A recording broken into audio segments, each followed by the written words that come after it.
बिहार के सियासी युद्ध क्षेत्र में अब गलाकाट लड़ाई शुरू हो गई है।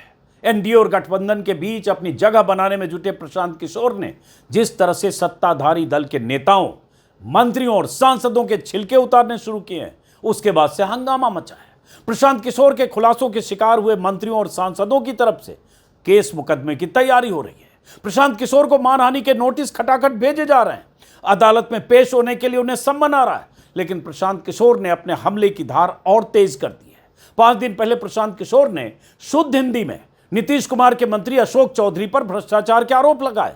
कल यानी 4 दिन बाद अशोक चौधरी ने प्रशांत किशोर के आरोपों का अंग्रेजी में गोलमोल जवाब दिया। इस जवाब के बाद प्रशांत किशोर ने एक बार फिर से अशोक चौधरी को अपने ही अंदाज में घेरा। अशोक चौधरी को सवालों और आरोपों के कटघरे में फिर से खड़ा कर दिया। वो 100 करोड़ का बेचारे भेजे हैं, तो मैं उन पर एक और खुलासा 2-3 दिन में कर देता हूं, ताकि 100 करोड़ का और भेज। अशोक चौधरी जी, हिंदी में सुन लीजिए, अब आप पर नई किस्त आप पर जारी करने जा रहे हैं। जो और 1-2 वकील रख लो, 1-2 और भेज दो। आज ही बता दीजिए। अभी यहाँ नहीं बताएंगे। अच्छा। तो बजाता पेपर डॉक्यूमेंट साथ बोलते हैं, ऐसे थोड़ी बोलते हैं।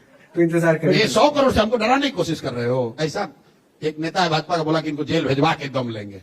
तुम 7 जन्म लोगे तो हमको जेल नहीं भिजवा सकते। बीजेपी और जेडीयू मंत्रियों और सांसदों पर प्रशांत किशोर के खुलासे ने बिहार में ऐसा तूफान खड़ा कर दिया है कि सत्ताधारी दल के नेताओं को समझ में नहीं आ रहा कि काउंटर कैसे करें, कितना करें, केस करें कि मानहानि का नोटिस भेजें, कैमरों के सामने जवाब दें या चुप रहकर टाल जाएं। क्योंकि जवाब दें तो प्रशांत किशोर फिर बोलेंगे, चुप रहे तो जवाब देने के लिए उकसाते रहेंगे। इसलिए तरह तरह की तस्वीर आ रही है। कोई जवाब दे रहा है तो सीधे जवाब देने की बजाय दाएं बाएं बात कर रहा है।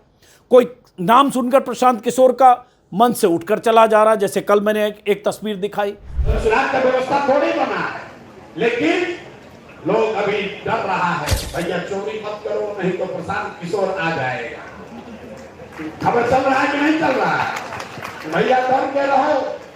पहले ही से नेता सब प्रणाम कर रहा, आंख को डराता था, अगर आप भ्रष्टाचार का बात कीजिएगा तो केस कर देंगे।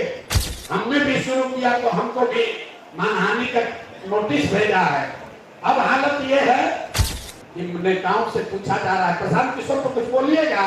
कहता ना, हम नहीं बोलेंगे। देख रहे हैं ना। कुल मिलाकर बिहार में ऐसी स्थिति बन गई है कि जेडीयू और बीजेपी नेताओं को लग रहा है कि पता नहीं कब किसका नंबर आने वाला है, क्योंकि इसी तरह की बात प्रशांत किशोर कर रहे हैं कि उनके पास भ्रष्ट नौकरशाहों के मंत्रियों के बारे में पुख्ता जानकारी है और लंबी लिस्ट है।